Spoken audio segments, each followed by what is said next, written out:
Here we go again with the Spartan Boxing Break. This is Dave Carr, and I'm with Joey Santana. What's up, boys and girls? back again. Last week we were talking about the welterweight division, Terrence Crawford, whether some of the PBC guys were going to cross the street, and we also mentioned that some of the PBC guys had only fought once a year and they weren't getting enough fights. We're going to keep on that thread, and we're going to talk about Gervonta Davis, his recent tweet saying something to the effect that he only fought once this year and shaking his head about it, obviously wanting to fight more than just once. And it sounds like he's not happy in the situation.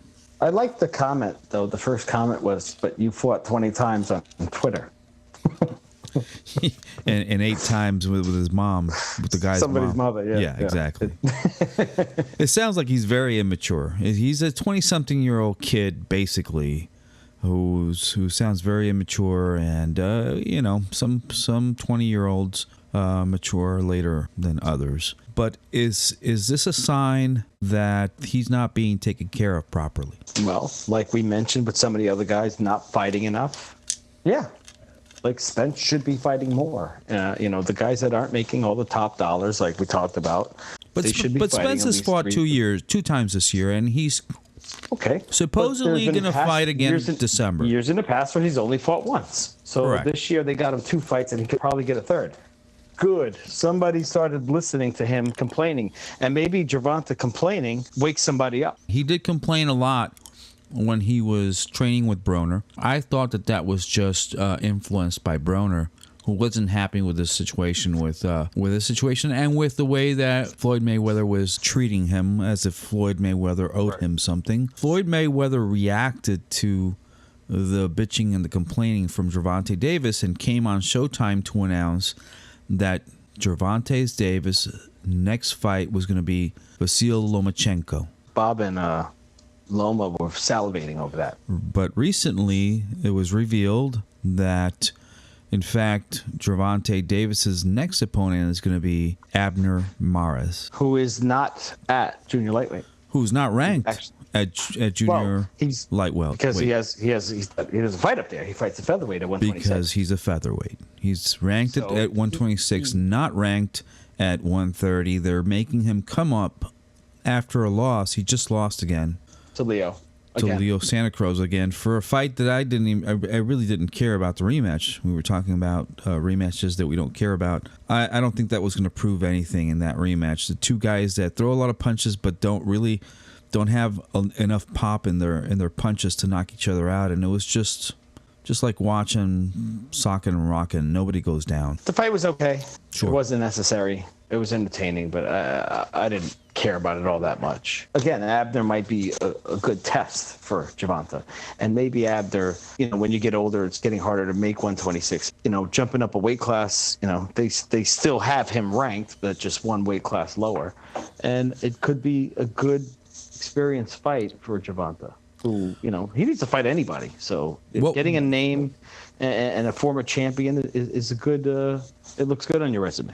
Okay. And that's fair. Is there a lack of opponents at 130? There isn't, actually.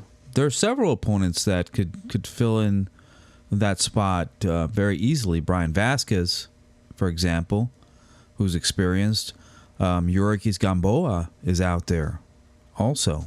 He's an experienced. Vargas is out there. Yuriorkis Gamboa is an experienced champion with a name, probably more recognizable than Abner Mares. He's from the Cuban school. He's fought Crawford already. He could step in. There's the WBA regular champion, Alberto Machado, who looked very good in his last fight. Tevin Farmer's out there, and he's been in a Twitter war with Gervonta Davis already.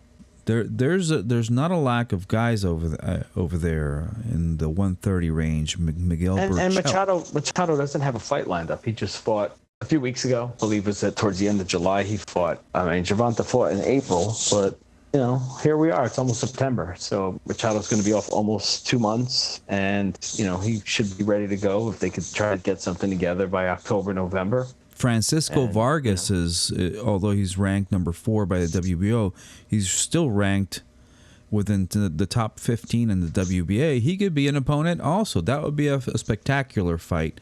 Even better is this. He fought April 12th, and Gervonta fought April 21st. Yes. They fought about 10 days apart. They can both be ready to go, and neither one has an opponent. And for Except for this, I guess they loosely thrown out, maybe he'll fight Abner Mares. But, talk is talk. And we've seen a lot of talk in the heavyweight division, so we know when talk is talk and when it's real. And these guys, fighting that close together back in April, it should be easy to make for, late September, early October, something like that.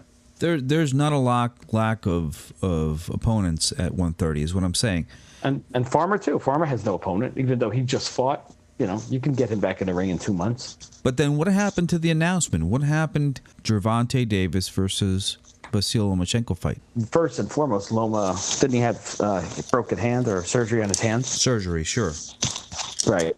Okay. So that would have been the first hiccup, that people would have brought up. Is it still going to be a viable fight after he fights Abner Mares? Yeah. Where did they fight? They fight at 135 or 130? Do you think Floyd is going to force him to fight Vasyl Lomachenko? If he's that mad at him over, I don't know, wasn't he dating his daughter and Floyd had bad blood with him? And, I don't know. Does he want to cash him out and get rid of him? So much going on with that kid. I mean, so much talent and so many issues. You want to throw that talent away over some personal nonsense? So many issues. It seems that it's a generational issue going on there. I mean, these kids want Twitter fame but don't want to earn their dues. They're trying to become, it's something that Bernard Hopkins talked about. They want to be famous without actually doing what they need to do to become famous. Yeah, but at the same time, if is Floyd going to be a smart businessman, and with the talent that Gervonta has, and the buzz that surrounds him, do you just cash him out because you're mad at him about something? He'd be a dumb businessman to just throw that away over whatever they said was happening personally. Then let's look at the other side of the coin. If you're Gervonta Davis and you've only fought once in this year and it doesn't look like you're going to fight again, how does that make you feel? Especially considering that you think you have all the talent in the world. And if you don't keep a kid like this active, of course he's going to rust. Of course he's going to go and do something else. He's going to be focused on other things that have nothing to do with boxing if he doesn't have something lined up. I could understand him thinking like that. Like, what does my promoter have no interest in me? Is it personal? Is it did he lose faith in me? And am I not marketable? Does he not think I'm talented? He could be thinking a bunch of things. But why am I not making Right. money?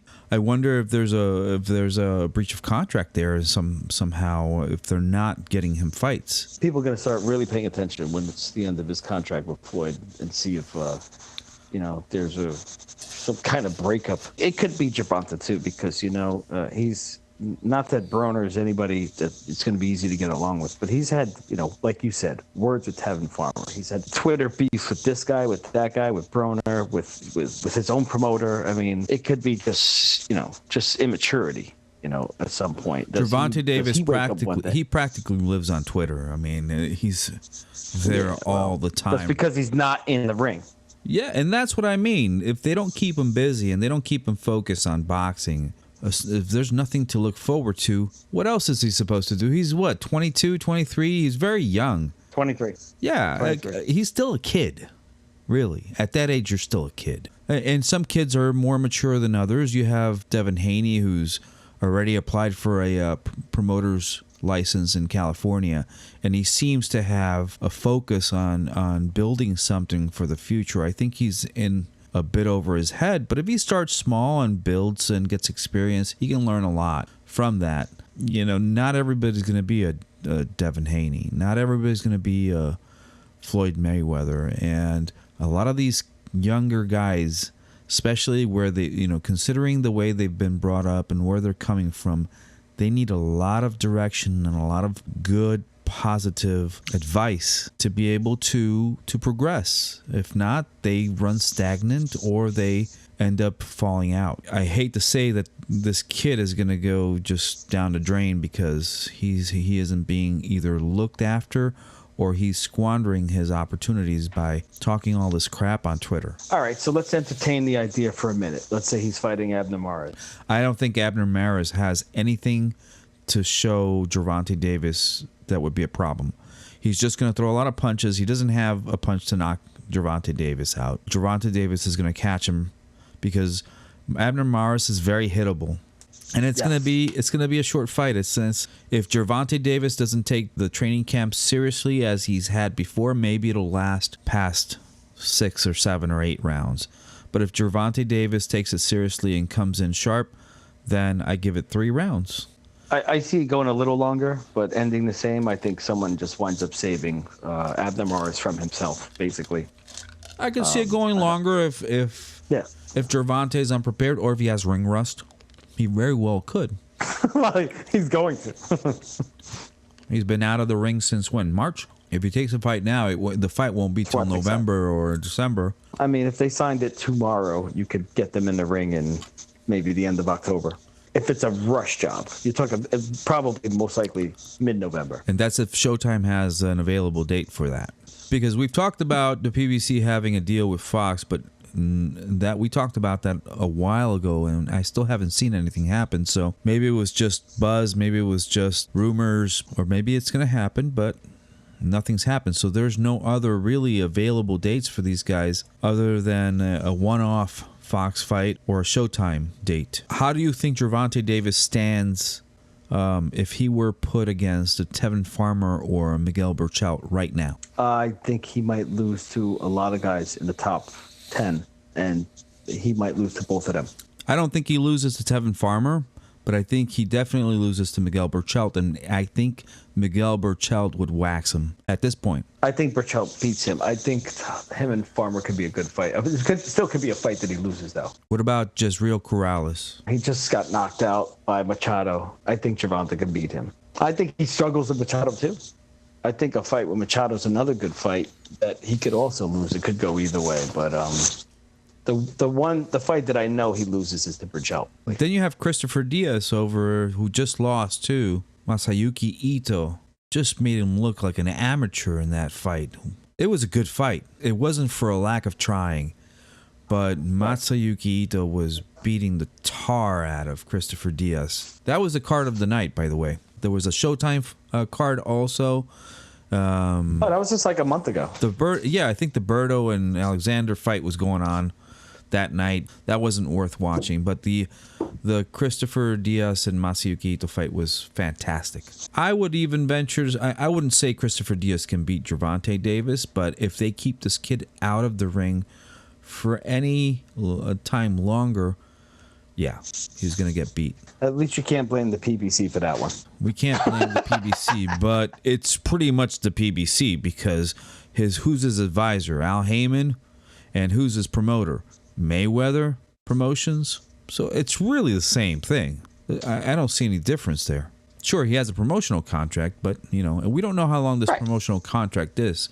Maybe he's locked in for a long time, and there's maybe nothing he can do about it. But if I were Gervonta Davis, I would take some of that money that I've made so far, and I would find myself a very good contract attorney, the best that I could find with the money that I have, and have him look over my contract to see if there's any breach or to see if there's any way out of it, if he's that unhappy. And if I were Eddie Hearn or if I were Bob Arum, I would also look into his contract and see if there's any way I can buy him out and get him out of the situation and use his talents and promote the kid. Because if you offer Floyd Mayweather some money for it, he might go for it and just say, look, I don't want this headache anymore, and just release him. Floyd bought himself out, so Floyd bought himself out. Could buy Gervonta out of, from under Floyd. The kid is talented. The kid is talented. There's no denying the kid is talented. For whatever reason it is, he is not moving forward. Things that probably bother me the most about this sport is when these guys with that much talent are this inactive. Bugs the shit out of me. Considering something I wrote about the other day, considering a guy like Sugar Ray Leonard had fought Benitez when he was 23, Duran when he was 24, Hearns when he was 25. I mean, this progression of opponents in such an early stage of his career was fantastic. These guys are just sitting around till they're in their 30s, and I think that they're losing their prime. The sport's different now, though. The sport is different, and maybe 30 now is a viable age still for for a high level of boxing, but this kid could be. Maybe he's the next Hopkins and he'll fight till 50. Maybe. That's all I got, boys and girls. And that's it for me too for this edition of the Spartan Boxing Break. Let's hopefully we'll see what happens after the next fight with Gervonta Davis. Adios. If you enjoyed our vlog, hit the like button. If you have any comments, leave them below and we'll answer. Don't forget to subscribe, turn on notifications, and share the video. Thanks.